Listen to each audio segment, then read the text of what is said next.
Good morning, everyone. Welcome to February's Allen County Health Equity Coalition meeting. We're gonna go ahead and get things started.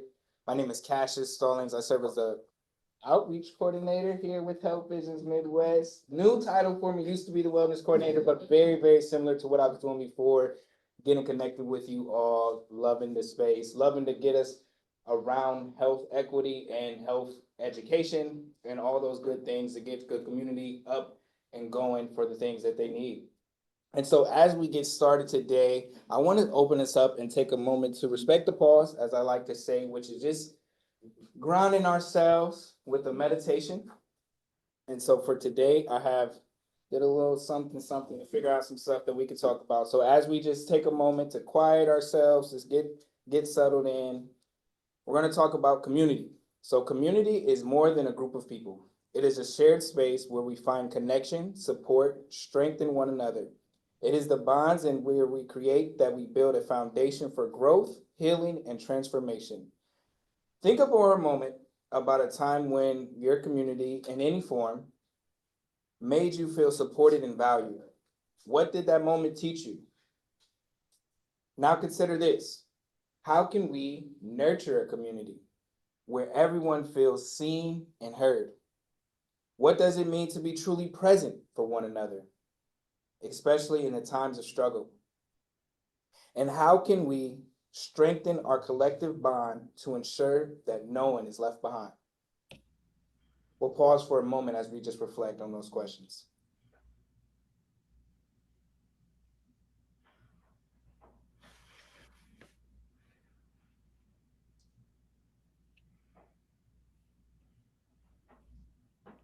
You see, community is the work of us all. It asks for empathy, commitment, and action. It calls us to care for each other in a meaningful way and to build spaces where everyone can belong and flourish. As we begin today, let us carry with us the understanding that the work of community is not just about what we do, it's about how we show up for each other. So as we begin, let's take this moment to find out who's in the space with us. So we'll go around and do some introductions. We'll start off in the room and then we'll work our way around online. Are we starting with me? Yes, it's okay. I am Sharon Tubbs. I'm the Executive Director of Health Visions Midwest. I have the awesome pleasure of working with Cassius. Sorry, my face. My name is Fiona Cox, and I'm here in terms of key ingredients of Rockets Incorporated, and just loving to come and network, get information that's going on in the community. Good morning. My name is Jennifer Rickard. I'm a student at IU in the Master's Social Work program. Currently, I'm working with Colleen Carpenter at Stop Suicide, doing an internship with her. Okay, good morning. My name is Janet Mayer, and I work with Purdue Extension Allen County, and I am offering 3 nutrition classes for the Hispanic population. I'm Stacy Kazmarek. I'm the clinical manager at Super Shots. So yeah, we work in Allen County primarily, but also in outside places. I'm Peony. I'm the education and outreach manager at Super Shop. I'm Althea Shope. I'm the operations and training specialist at Catholic Charities.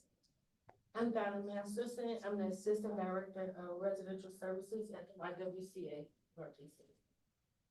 And I'm Carla Kilgore. I'm the director of mission advancement at YWCA.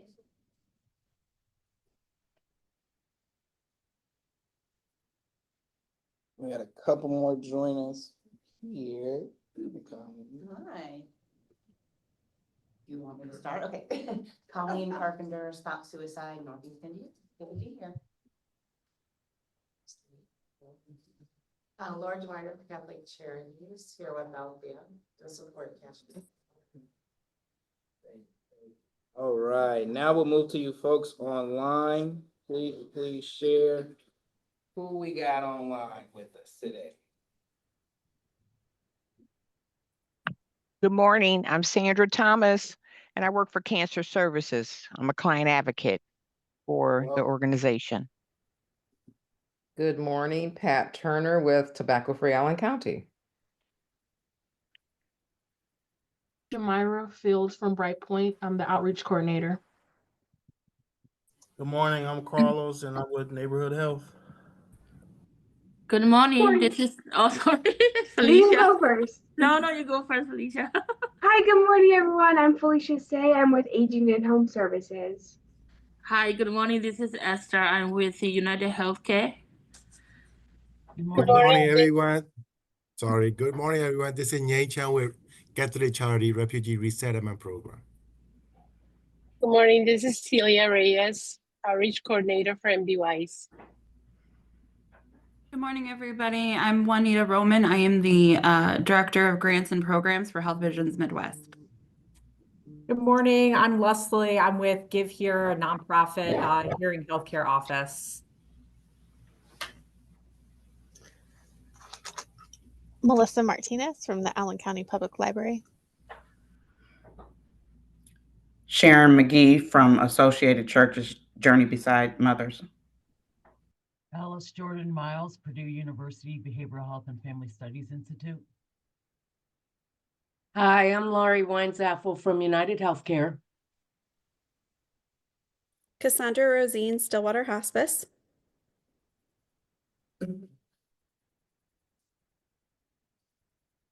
Galila Hanan, Center for Nonviolence Senior Coordinator Intervention Services. All right. Well, thank everyone for taking that moment to introduce yourself and let us know who you are, who you're working with. I believe we got to everyone. Now we're going to take a moment to introduce our speaker for today. He is the Director of Community Engagement with NeighborLink. His name is Josh King. We're so honored that he is joining us today. He has a brilliant conversation that he'll be discussing with us about beloved community.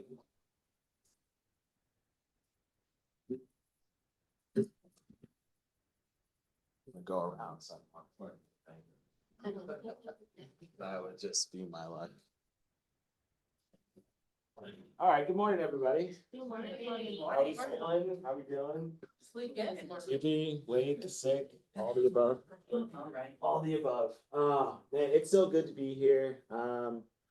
Just a little bit about me before we get started. Name's Josh King. Like Cash said, I am the Director of Community Engagement at a local non-for-profit here called NeighborLink Fort Wayne. We're actually on Calhoun Street. If you've been to Tall Rabbit, we're like right down the road from it. It's kind of crazy. This is my 6th speaking engagement, and I feel like I'm continuously having the same conversation with people because a lot of people right now are experiencing hopelessness, like weariness, like we're exhausted, we're being bombarded with just terrible news every single day. And so there's a sense of dread. It doesn't help that the weather's not great either, right? But it's interesting. So again, a little bit about me. I co-lead a house church that invites people into the community and spaces that are either marginalized or just don't understand faith or trying to work out their faith without any judgment or anything. But then also, NeighborLink too is a place that serves the marginalized, the unseen, the people that tend to go unnoticed in our society. Another thing sort of about me, like I'm getting my master's degree currently right now in theology, with emphasis in peace and justice. And so right now, really my main focus has been on this idea of beloved community that our dear Reverend Martin Luther King coined the term during his engagement in talking about the triple evils that continuously plague our society. Does anyone know what the triple evils are that Martin Luther King talked about? Anyone know?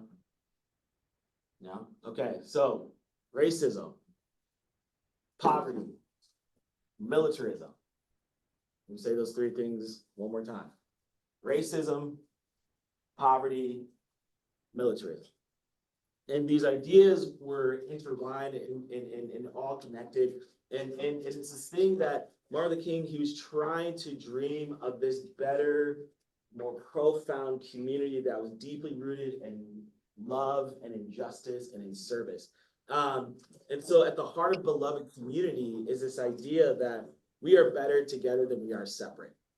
Okay, so some people are saying right now we are the most divided we've ever been, politically, economically, all types of different ways. But Martin Luther King, his main dream, his heart for what he wanted to see in America is this idea of beloved community and the willingness to lift those around us that could not lift up themselves, to lift up the arms of the people around us that cannot lift up for themselves. And so again, this framework for a beloved community is not just an ideal. Okay, so a lot of people would say Martin Luther King's dream was an ideal that could never exist today, right? It's this ideal that's just like, it sounds good on paper, it's really pretty, it sounds sweet and kind, but it wasn't. It was really this framework of how we should live together. And he really envisioned a society in which love and justice were the foundation for human relationship, and where the community was one that cared for one another, not because they're obligated to, but because they recognize their shared humanity. I'm gonna say that one more time. Not because they're obligated to, but because they recognize their shared humanity. And that is one of the main things that we are wrestling with right now, is seeing people as othered, as not human. We are dehumanizing people with our language all the time. And he understood the idea that the strong do not overpower the weak, but rather uplift them. Regardless of their background, regardless of their gender, regardless of their sexuality, regardless of their religion, regardless of their status in America, whether legal or illegal, whatever it is, everyone deserves dignity because they're made in the image of God, the Imago Dei. So he believed that this was possible, not through a farce, not through anything else, but through agape, a selfless, sacrificial love that seeks the good of others.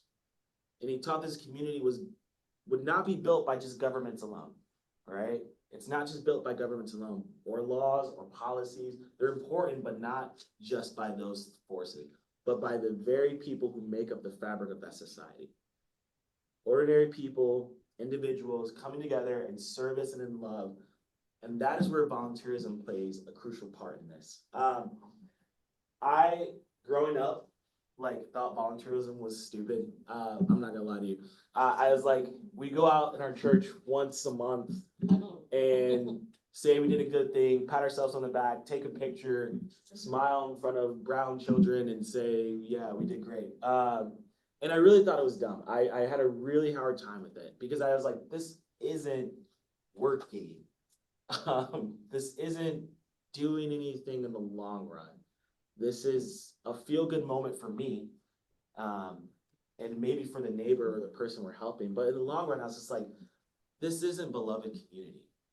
This is an ego trip. And I'm not trying to shoot down volunteers because, again, I work for a volunteer service organization. So don't get it twisted. I want you to volunteer, but I think there's something deeper that MLK is trying to get us to get to the heart of like, how are we loving our neighbor? Like, volunteerism isn't just a once a month or once a day or whatever. It's a continuous recognition and being aware of the needs within our community. It's the practice of freely giving up our time and energy and resources for the benefit of others.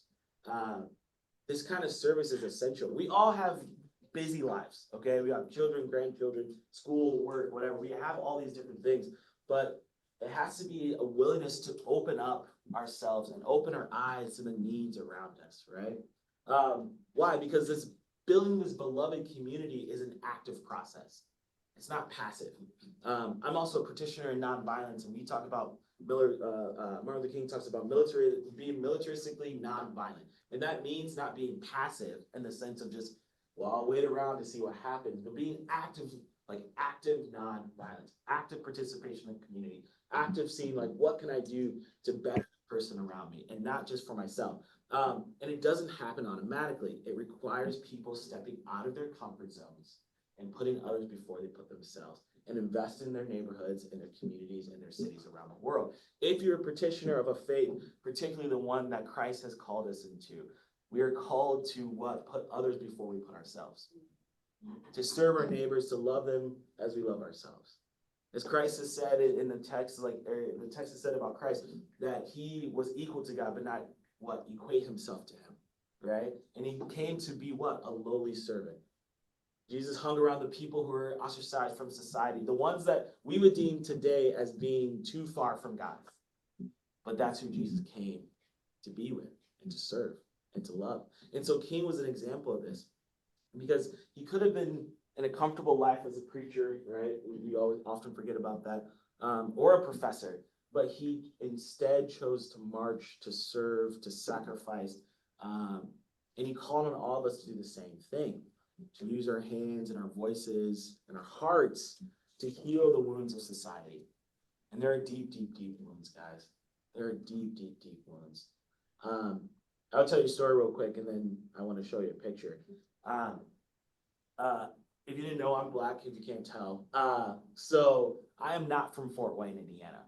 I am from East Lansing, Michigan. Okay, I grew up on MSU's campus. I grew up in a very hyper-diverse community where everyone around me looked different. Our church was hyper-diverse. It didn't look just like us. It didn't look just white. It was not mono-ethnic. It was very, very diverse. We had women preachers and women elders, and it was just, in my brain, the best thing ever. I used to love going to church. And then I moved to Fort Wayne. I moved to Fort Wayne my junior year of high school, and while I do love this city, I noticed very, very, very, very, very quickly that this was not my little utopia of East Lansing's campus that I grew accustomed to. I'm going to be real with you guys. It was a very big culture shock for me, because we grew up on the southwest side of Fort Wayne, and I remember asking my parents, like, where are all the Black people at? And then I go visit my grandma on the southeast side of Fort Wayne. I'm like, where are all the white people at? And then I'm like, who are these Burmese people? Why are they all congregated in this one area? Where are my Latino friends? Like, I grew up playing soccer, and so my whole soccer, I was the only Black guy on the team. All my friends were Latino, and they spoke Spanish, and they made fun of me. But like, I didn't grow up in this mono-ethnic community. I grew up in a very diverse community, and Fort Wayne was a big culture shock for me. And so to actually get out of my comfort zone, I had to actively go out of my way to be with a different group of people, which is crazy to think about. In 2025, they were still actively trying to do this. So we're building this beloved community, and NeighborLink does this really well. My first project, I'm not handy. I don't know how to use a hammer. I don't even know why I work here. They just get me to talk. My first project, and this is, I'll be real, like, I was terrified. My first project, I picked up, I called my wife, I told her, hey, I'm gonna go do this. It was to reset the internet router for a particular neighbor. She was an older Caucasian woman. And I was super nervous because I'm like, okay, what's gonna happen? Like, is she gonna call the police on me? Is she gonna be super suspicious? Like, there's a lot of things, right? And I've been told, like, when people hear my voice and they hear Josh, they don't think of this, they think of something else. And so I arrived. I said, hey, I'm Josh, I'm from NeighborLink. I'm here just to reset your router. She just welcomed me in. Her name is Mary Ann. She lives on the southeast side of Fort Wayne. And she welcomed me in. She's like, oh, thank you so much. I've been waiting for someone to come over and do this. I posted this a long time ago. So I said, oh, yeah, no problem. So I walked in, and I noticed her router is actually unplugged. So I said, let me plug it in for you. And so out of that, though, it built a relationship. And every summer, I take some time out of my schedule just to go over and mow her lawn, just to make sure to show her some love, just to visit her, see how she's doing, check in on her. And it's built up a relationship and a friendship. Now, again, if I were to allow the ideals and the views of society to influence my mindset and my creative imagination, like, it would not allow for me to go over there because of fear, right? But again, I think what NeighborLink has allowed me to do and has allowed me to see is that needs transcend lines of ethnicities and of what we believe to say of materialistic things. Because there's people who ask me all the time, like, are you afraid of being taken advantage of? And I was like, you don't get in this kind of business without getting taken advantage of. I always tell people all the time when I teach or preach, like, the cross was a really bad return on investment. Jesus going to die a very brutal death, and people sitting him there was not a great return on investment. So in this line of work, if I'm constantly thinking of the ego and saying like, what am I getting out of this? Or is this person going to take advantage of me? We have to relinquish that idea and use creative imagination. And so this call of action, like, what can we do? What do we do? We engage with our community. We look around, we see our neighbors, like who needs help? Is there a person in our community? And I'm sure you guys are all doing this, but like the people who are most marginalized in our society today, like what can we do to actively help them, work with them? That's the elderly, the disabled, the people who get overlooked. And we serve with compassion. Our service must be rooted in love, agape love, unconditional, not looking to get anything in return. And it's not about gaining recognition, but truly caring for the well-being of others. We must be a voice of justice. I am truly about justice because God is a God of justice. And it goes beyond acts of charities. It means advocating for systematic change. If we see injustice, whether it's poverty, discrimination, or lack of access to resource, we have a responsibility to speak up and do something about it. And the last thing, we must lead by example. Because again, Jesus asked his disciples to follow him, to do these things, and he did it by example. He didn't just say, hey, go out and do this and I'll catch up with you guys later. No, like he actively participated in it and then asked them to invite them into the life of what he was doing. Because again, this is the thing, guys, service is contagious. Like, I don't know if you know, like when you see a bunch of people doing something together, there's a bond and a unifying spirit there that makes me like, wow, like look what we got to do together, and we got to contribute together. A single act of kindness can ripple through a community and create a culture of generosity. And so there's this picture that I sent to Cash. This is a map of Fort Wayne, and this is all the projects we have done in the last year. So these are all people who have asked, and by volunteers, by certain grants that we've been given.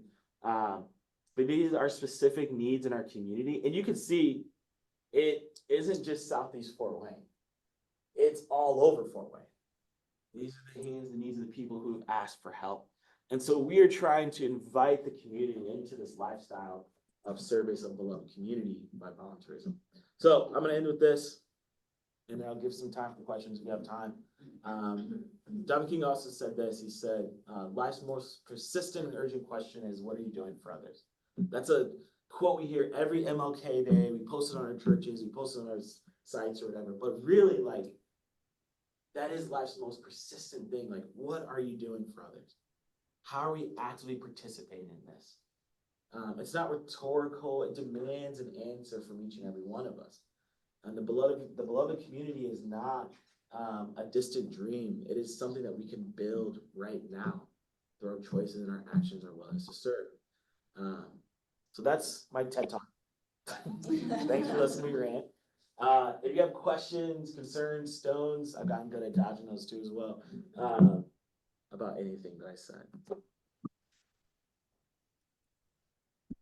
Yes, ma'am. You talked about King and the three things that he Yes. said are Triple evils, yes. the triple evils, Yeah. militarism. Militarism. Can you expound on that? How is that? Yeah. The triple evils? So again, the triple evils, in case you didn't hear, poverty, racism, militarism. And we think of militarism as like, oh, it's the military. No, it's anything that is actively using force and violence to oppress a group of people. So that's an active over policing of a community, right? That could even be me, a group of people who are actively trying to do the right thing. And then we take that cause and then we become militant as well. And then we can oppress people as well. So that could be anything. But really what he's talking about in America is our consistent, how do I say it? We are a industrial war complex. And we occupy a lot of countries that maybe don't want us there. So people, okay, this is gonna sound maybe controversial, so I guess you're recording me. King was very unpopular during his time. We really made him look like a, kind of giving him a different kind of character.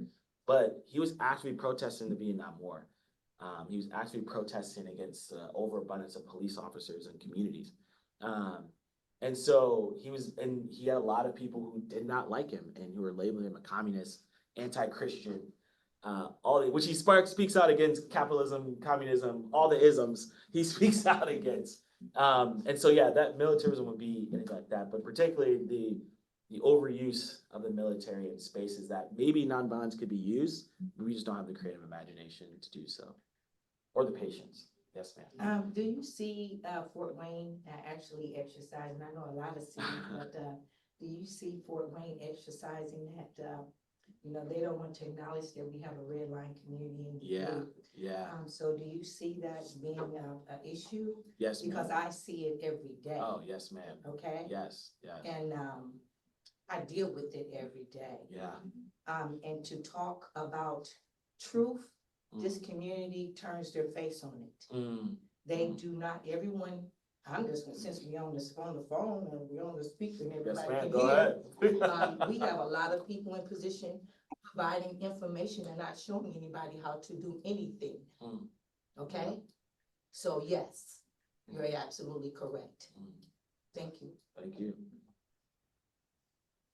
I have a question, Yes, Josh. ma'am. You mentioned at the beginning just the theme of hopelessness lately, and I'm sure so many of us, you know, being in the fields that we're in, can give like 20 examples from the last week alone of how we've seen that play out maybe.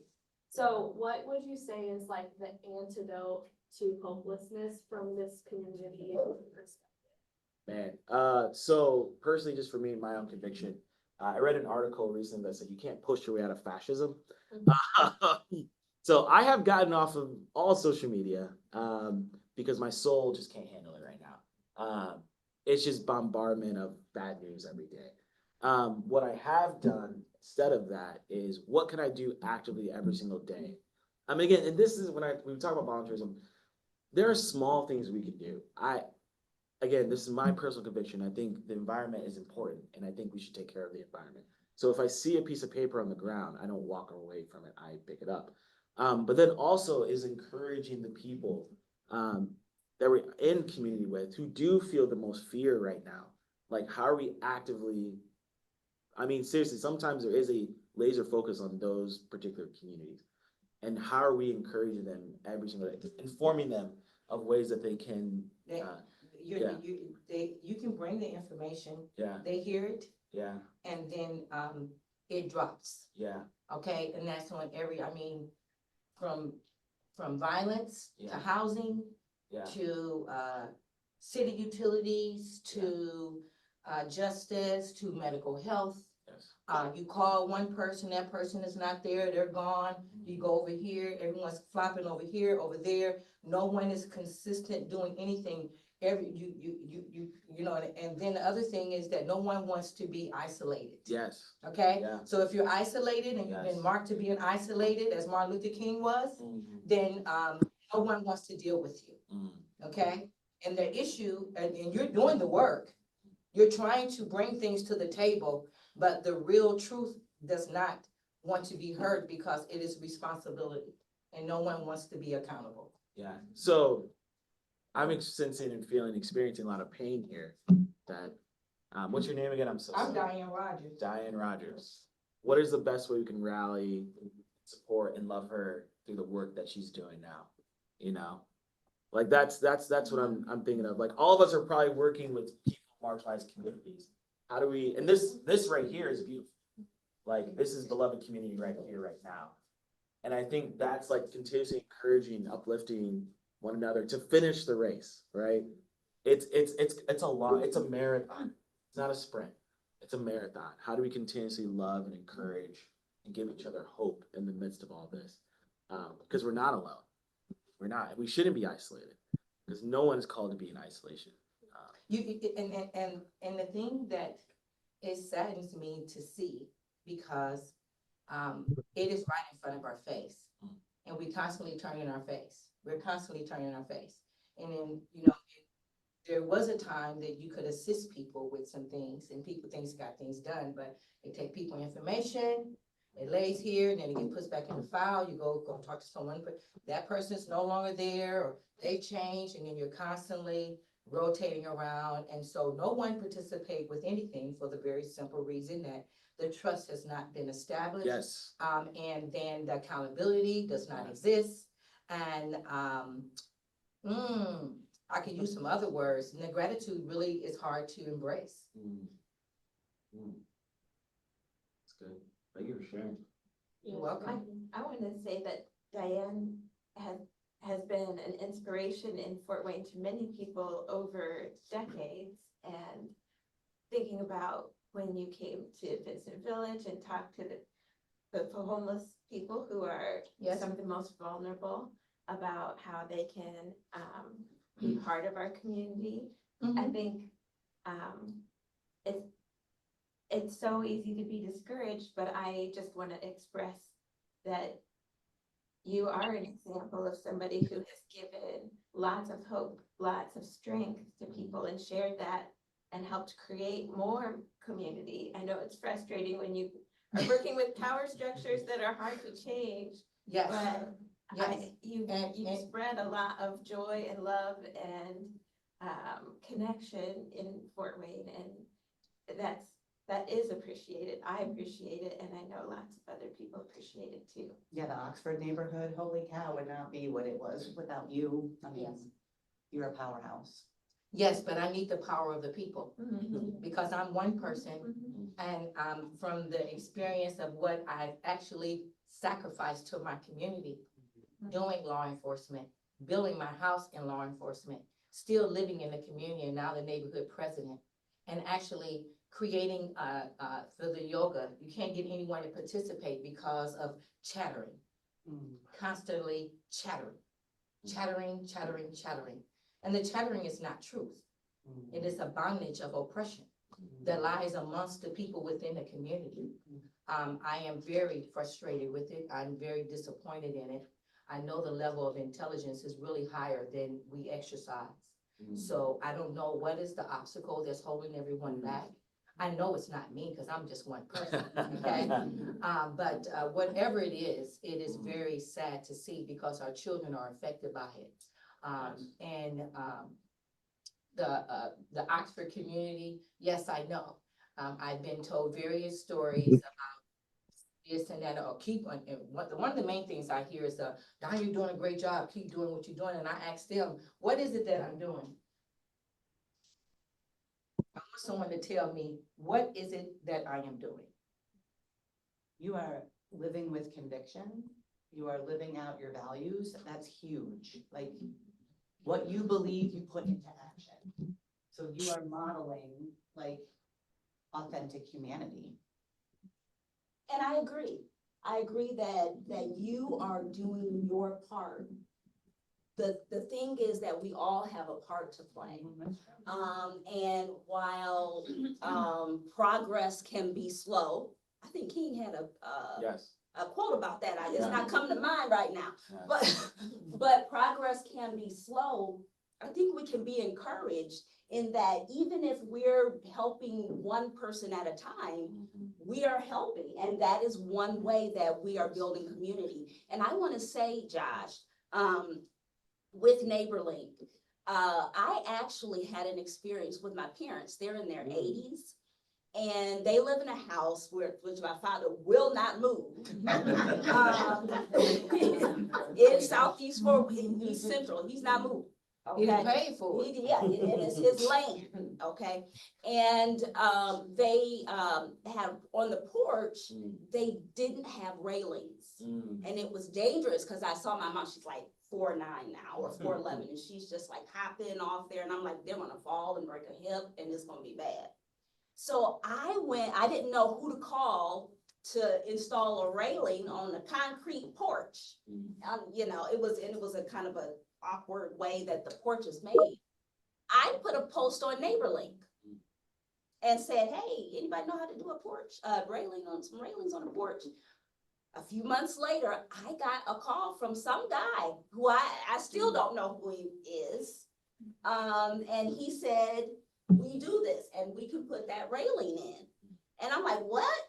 And he said, yes, we can put the railing in. I said, okay, I'll pay you. He said, no. I said, I'll pay you at least for the materials. Next thing I know, one day, unannounced, some people came over, I wasn't home, and my parents were in the house, and my mom said, I looked out, and some white men are out there putting a railing. I probably know who it is too. Yeah, that's good. And they installed that railing, and so I want to affirm the good work that is going on, one person at a time, you know, doing their part. And I want to ask you a question, because you guys specialize in recruiting volunteers. There are organizations where we need extra hands. Health Visions, we're shorthanded today. And so we need some extra hands. What is one way that you recruit volunteers in the community and have them to be so faithful that they just show up on folks' porches? Well, I'll have to be honest, like, it's not easy. But I think it comes in relationship and relationship equity that we build with people. I mean, most of the people that I have recruited have been people who I'm like, hey, like, let's get a drink, let's get coffee, let's get food, let's dialogue about this. Like, what are ways, like, again, because people feel so helpless right now. They're just like, either I'm gonna doom scroll and post, or I'm gonna veg out, because that's the easiest thing to do right now. But what my language has been recently right now is like, okay, we have the political spectrum, which we need to be involved in, and that's important to be aware of, but also the local communal aspect of it too. It's like, what can we do together? And that is building relational equity with people as well. And so I don't, like, here's the thing, most of the time people, you can do a huge rah-rah, you know, event and invite people in, and they'll do one project and then, yeah, great, felt good about myself. But the people that I've actually sat down with and have relational equity, those are the ones that are consistent. And so it's probably, honestly, the ones who did it were the carpenter's sons, who were there, these old retiree guys. My father-in-law is one of them, who spend their Tuesday morning going out and doing most of the projects on our site. They're the ones doing most of the project. They're a Catholic group, old white dudes, who just go out every Tuesday, and they're the ones doing the projects. And so it's like, with that, it has been a thing of Jeff, our volunteer mobilization guy. He has spent a lot of time, and Mark Schmidt, the guy who kind of leads it, they're best friends.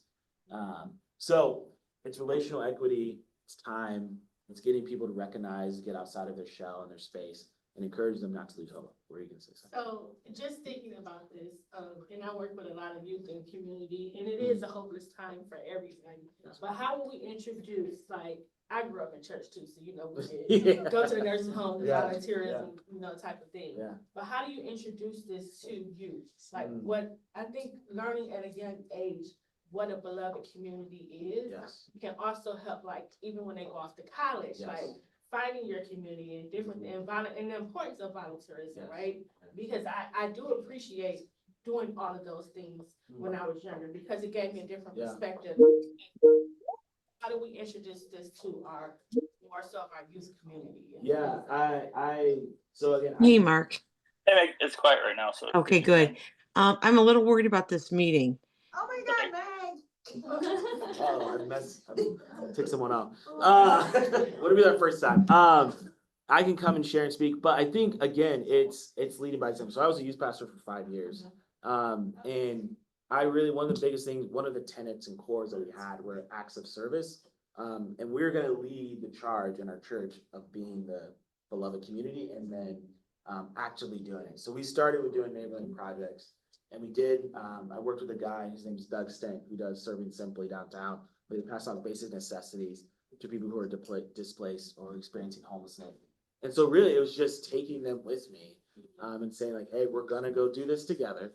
And then even right now, I feel old now, like a lot of my kids are getting married and they're out and doing stuff. Like my buddy, his name's Caleb Cook, texted me like, hey man, he lives in Michigan. He's like, I'm part of this like volunteer service thing. We go out and do all this stuff. And like, it started like with me just taking that with me and seeing the community and seeing the needs that we have and getting them out of their comfort zone. Because again, when we are in this reality right now, all it seems like is just doom and gloom, but there's hope out there. So we have one question online, and then we'll finish here.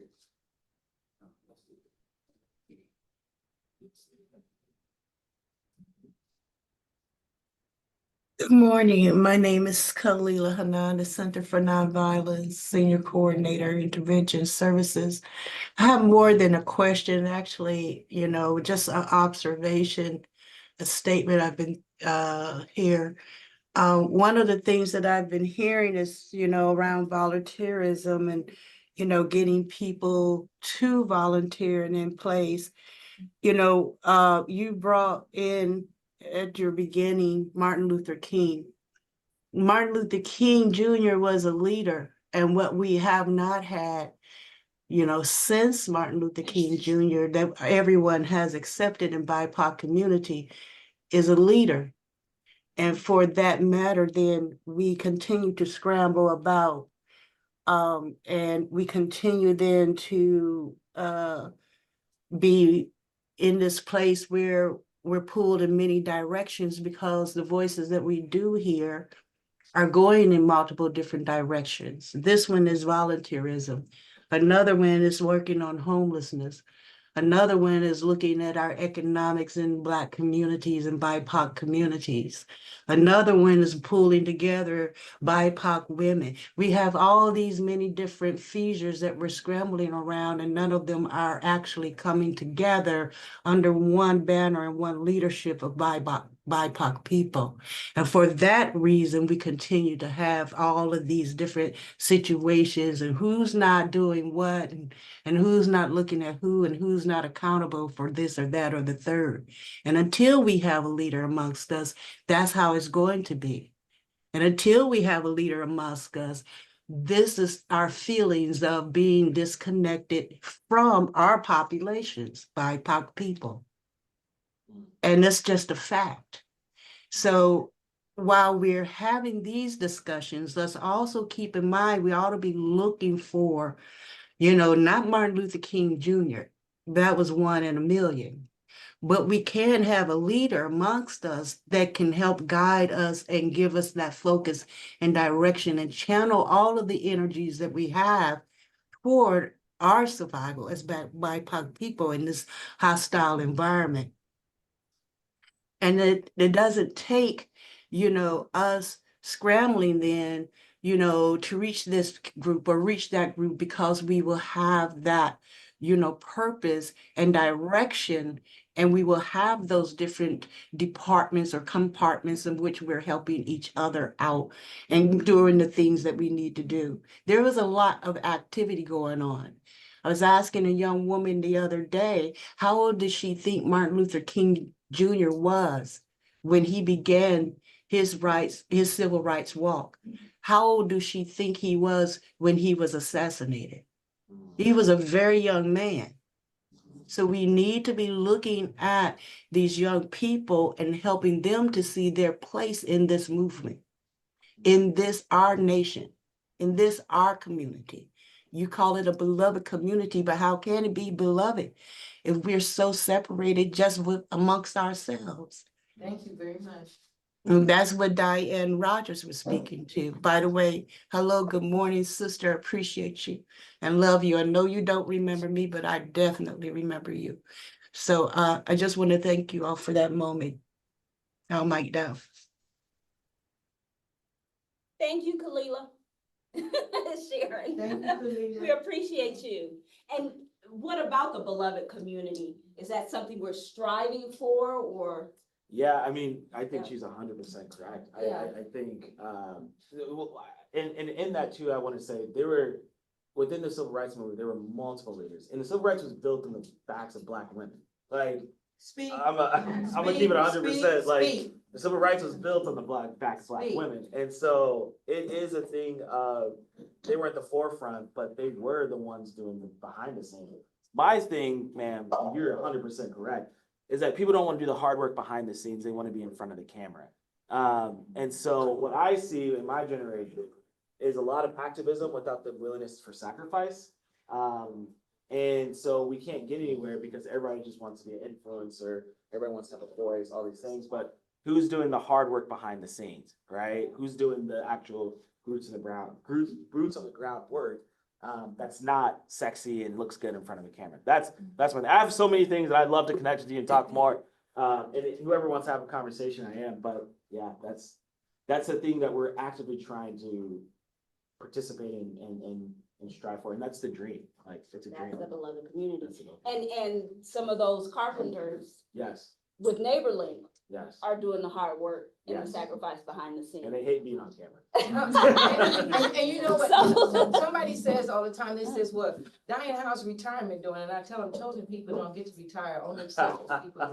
Okay, I'll be recused that when I'm scared. so thank you so much, Josh. I think that was the concept of the lecture. Yeah, so I am Sharon Tubbs, for those who do not know. Well, we did the introductions. So I work here, have the pleasure of working with Cassius. And on the agenda, we were going to talk about immigration and some of the issues that undocumented residents are facing. However, Lupita Valdez, our bilingual community health worker, who I wanted to talk about some of the experiences that her clients have had, is sick today. And so we won't talk about that.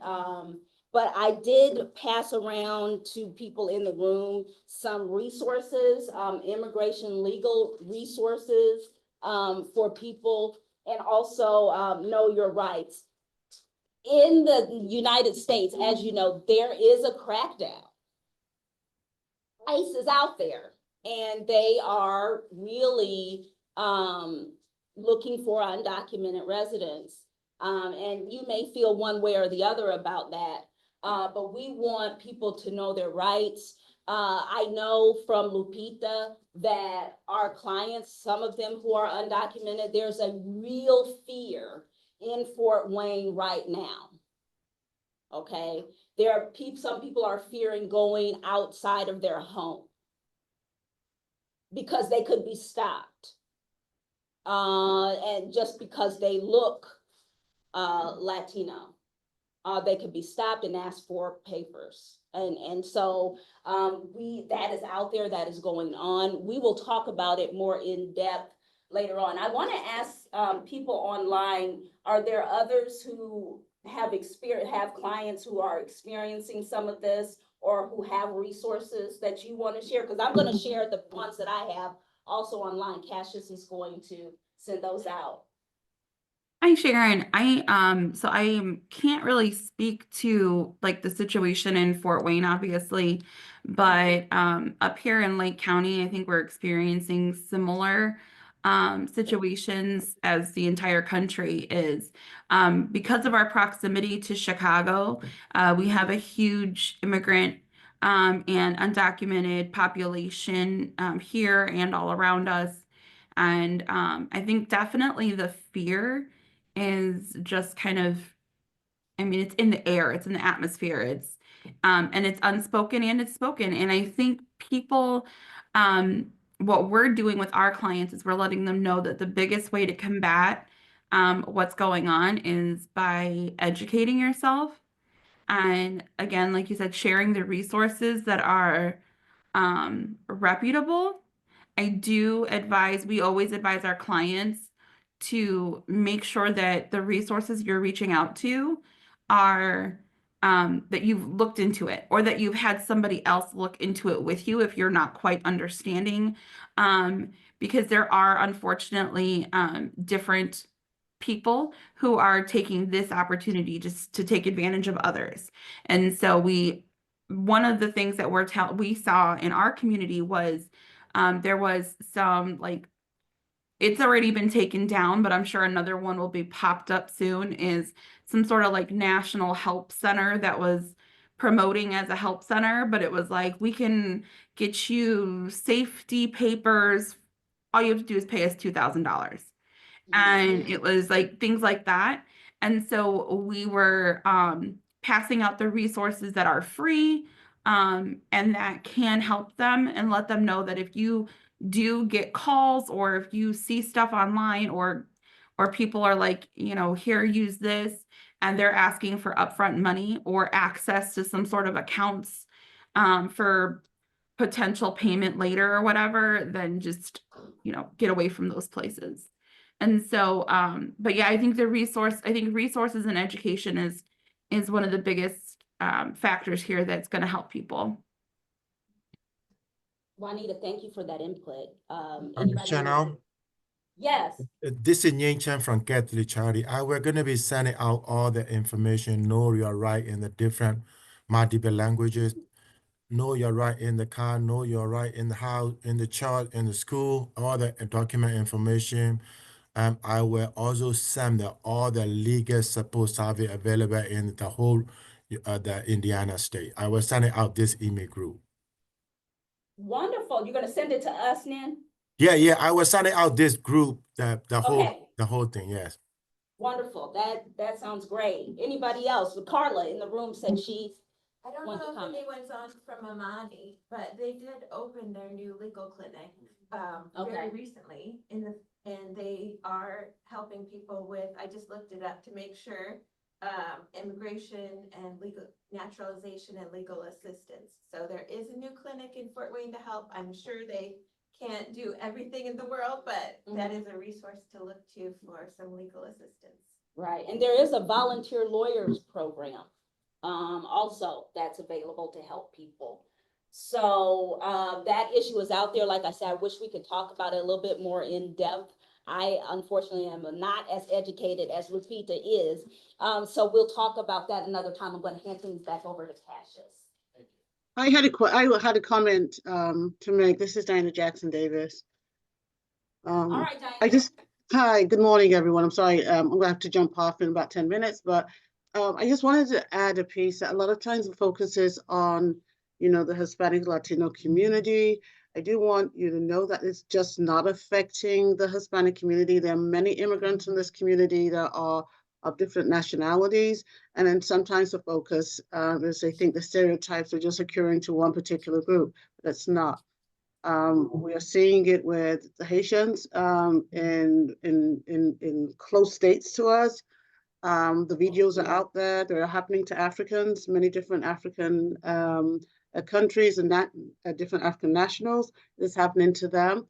One of the things that I recommend that you always encourage people to do is, if they're in the process, even if they're undocumented or they're in the process of, or not undocumented, or in the process of some type of status change, or they've applied for they could have applied for political asylum, they could have be applying for some type of status, because there's so many different categories, to make sure they carry copies of those documentation with them. So if they are stopped, that they have those copies. I would say have them on your phones and have them, the hard copies. Usually I wouldn't recommend taking your original documents with you, because those could be taken and you'll probably never see them again.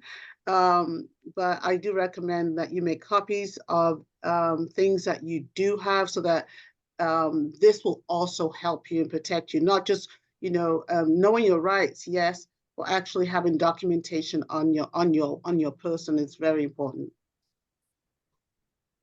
Thank you so much, Ryan. That was great information. Yes, thank you. Thank you all who shared. Thank you again, Josh, for sharing. Let's talk about membership. 2025 membership. Any of you all who have not done your membership renewal, please do it before next month. Next month, we're still having an open meeting. So if there's an organization who you would like to invite and say, hey, come check out this group, because as you witnessed today, we are having great conversations around what's happening right now in the world, and we hope to continue to have these conversations in real time as things occur.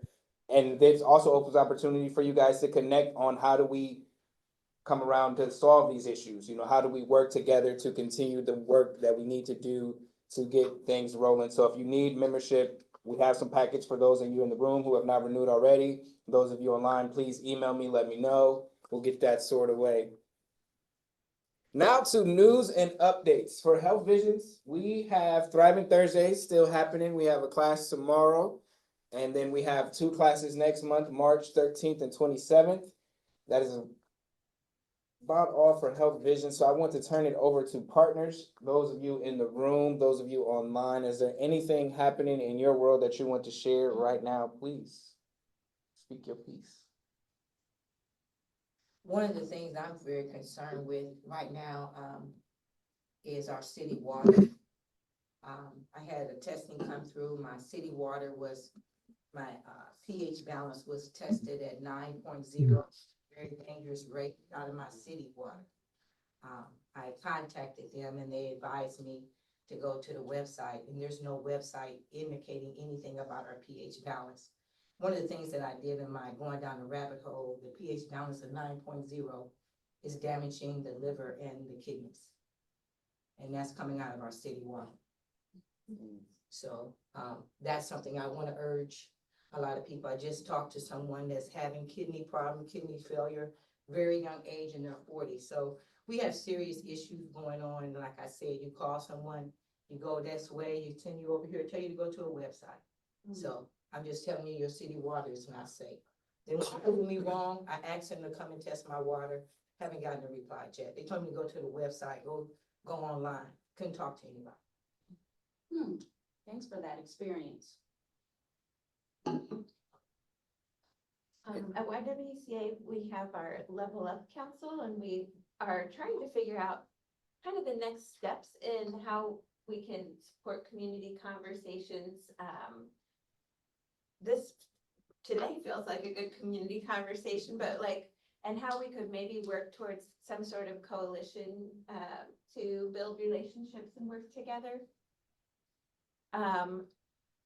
I'm afraid I don't have the answers of exactly what that looks like, so I'm seeking feedback. If any of you have ideas of how to, of what you think is needed, or if you want to hop on our Level Up Council meetings at all to kind of help us think through what can we do to help promote that sense of relationship in our community, the sense of belonging, those kinds of things. Where I'm interested to hear feedback. So I welcome any of you to contact me, or I can invite you to our meetings if you want to come. When's the next meeting? It is the second Wednesday of each month at 11. So it'll be March 12th.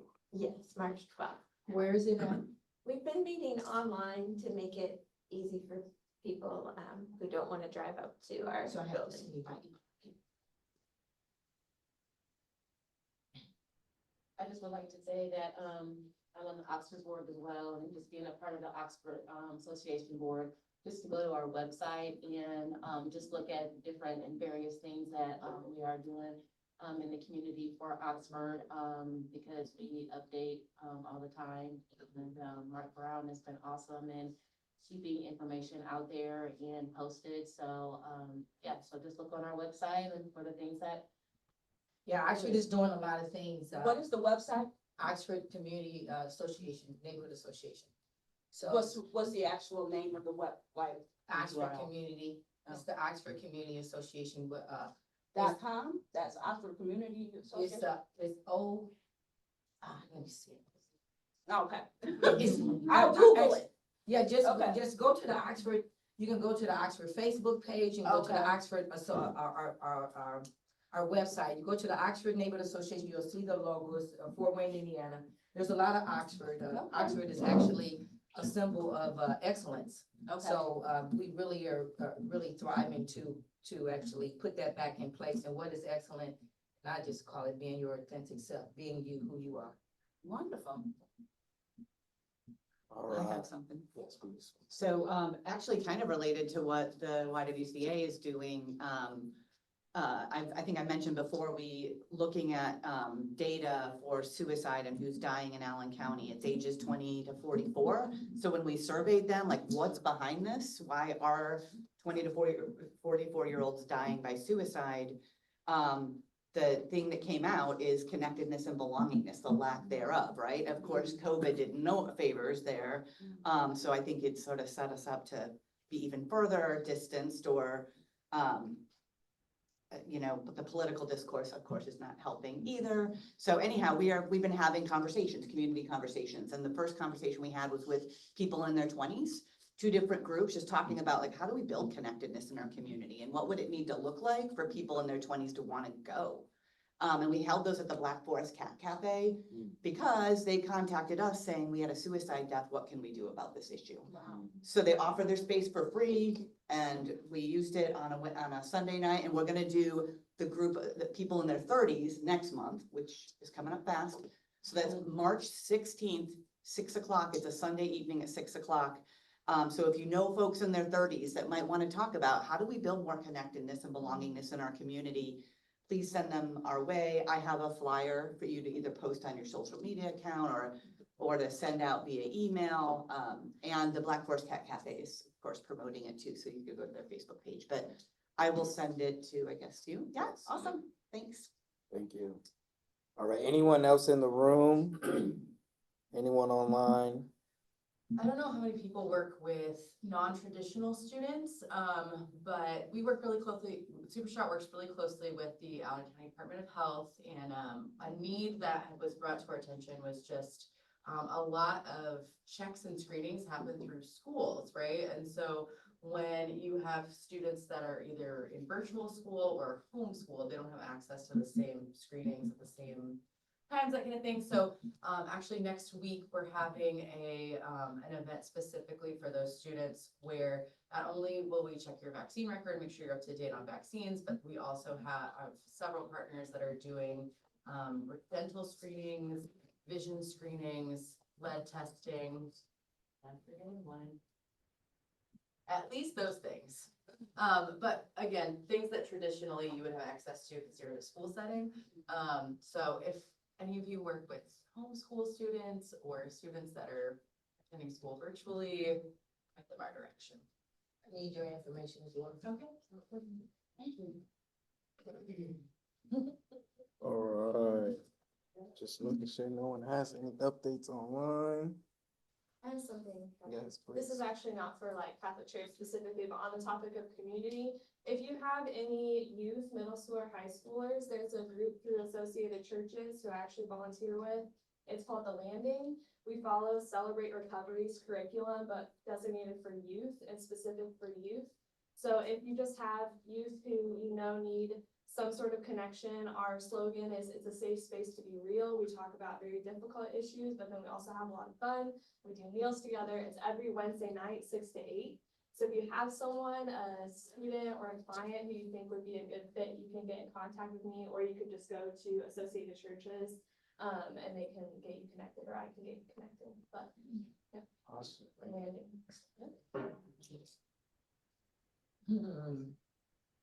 And for me as well, Cassie, I'm gonna say this as well.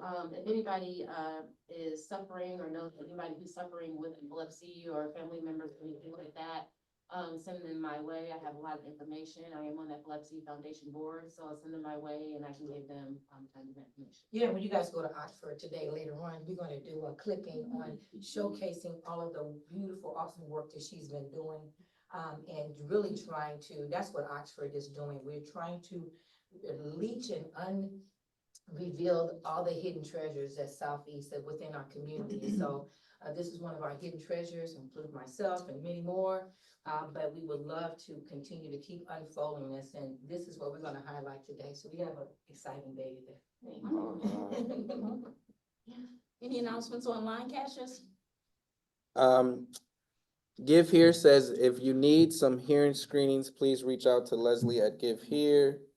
And Jamira Field says she is open to connecting with everyone, and she also included her email, which I will send out. And then we do have a hand raised. Or is that from earlier? I'm sorry. I thought I was going to get into another meeting, but it's going to be away, so I'm not going. But I wanted to mention Sister to Sister too, which is set up for Black sisters to come together to talk about what is happening in Black communities, how we can help with resources, what we can do as far as community collaborations. Also too, what we can bring into the Southwest areas as far as programs or events.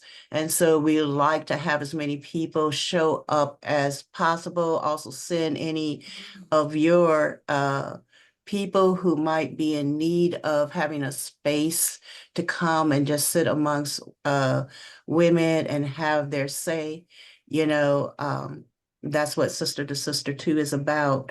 So I hope that we do see other folks there in the meetings. Those are Tuesday evenings, 6 p.m. to 7:30 p.m. And it is always online. If you want an invitation to that, just let me know and I'll make sure that Ashanti, a young facilitator who moves that forward, young woman is brilliant. I'll make sure that she gets information so that she can send invitations out to you. Thank you. Awesome, awesome, thank you. And then Meg Ditzler with the St. Joe Foundation says that they have a request for proposal for the Hill Markets in 2025 and to reach out to her, and she included her email, which I could send out at the end. And that there will also be a March 20th luncheon for prenatal and infant care network on child care resources at University of St. Francis. Again, she included her email, which I will send out. And if there's no other announcements, I want to say goodbye to you online. Peace out. See y'all later. We're going to be here networking some more, continuing to build community and enjoy some of these delicious snacks. See y'all.